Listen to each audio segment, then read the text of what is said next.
علم دے۔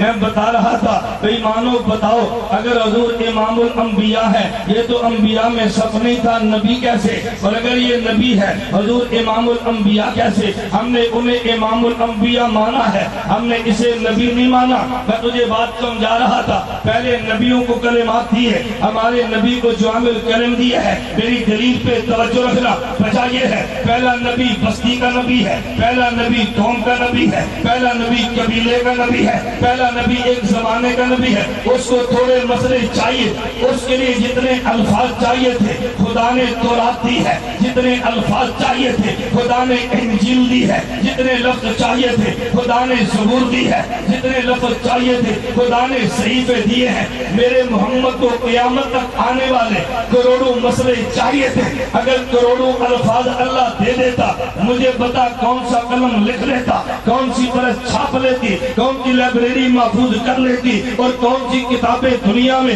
اس کو ضبط کر لیتی۔ اللہ نے کرم یہ کیا ہے میرے نبی کو کلمات تھوڑے دیے ہیں اور قیامت تک کے لیے ان میں کروڑوں مسئلے چھپا دیے ہیں۔ اگر پوچھ قرآن کی آیتیں کتنی ہیں تجھے 7,000 سے زیادہ قول نہیں ملے گا۔ میرے پیغمبر کی حدیث کے متن کسے ہے؟ کوئی 4,000 کہے گا، کوئی 10,000 کہے گا، کوئی امام سیوطی جیسا 50,000 کہے گا، اس سے زیادہ تجھے قول نہیں ملے گا۔ تو پھر وجہ کیا ہے؟ آیتیں 7,000 سے کم ہے، حدیثیں 50,000 سن متن کے اعتبار سے بنتی ہے اور مسئلے کروڑوں ہے۔ میں نے کہا میرے نبی نے فرمایا اوتی تو جوامع الکلم، خدا نے ان کو کلم دیے، مجھے خدا نے جوامع الکلم دیے، ان کو مسئلے تھوڑے چاہیے تھے، خدا نے لفظ تھوڑے دے دیے ہیں۔ ہمارے نبی کو مسئلے زیادہ چاہیے، اگر اس کے لیے زیادہ مسئلوں کے لیے زیادہ الفاظ دے دیتے پریس میں کام ہو جاتی، سینے جواب دے دیتے لائبریریاں ختم ہو جاتی، کوئی آدمی کام نہ کر سکتا۔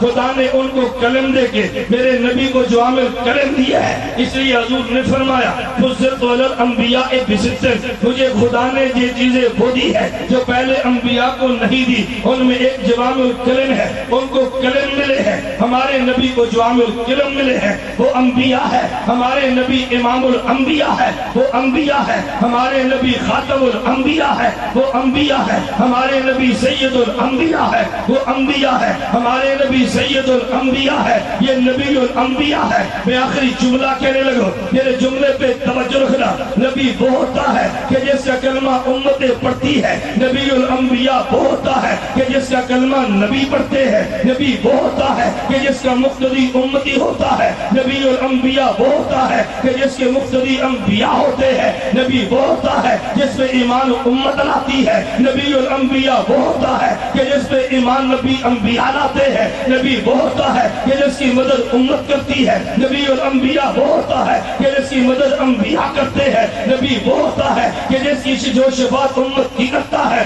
نبی الانبیاء وہ ہوتا ہے جو شفاعت انبیاء کی کرتا ہے۔ خدا نے ہمیں نبی ہی نہیں نبی الانبیاء دیا ہے۔ جب نبی الانبیاء ملا اس کے بعد نبی کی تلاش، اس سے بڑی حماقت کیا ہوگی؟ نہیں سمجھے؟ میں مرزائیوں سے کہتا ہوں بات تو سمجھو۔ جب نبی الانبیاء ملا ہے اس کے بعد نبی کی تلاش کا کیا معنی؟ نبی الانبیاء کے بعد نبی کی تلاش تعجب کی بات ہے۔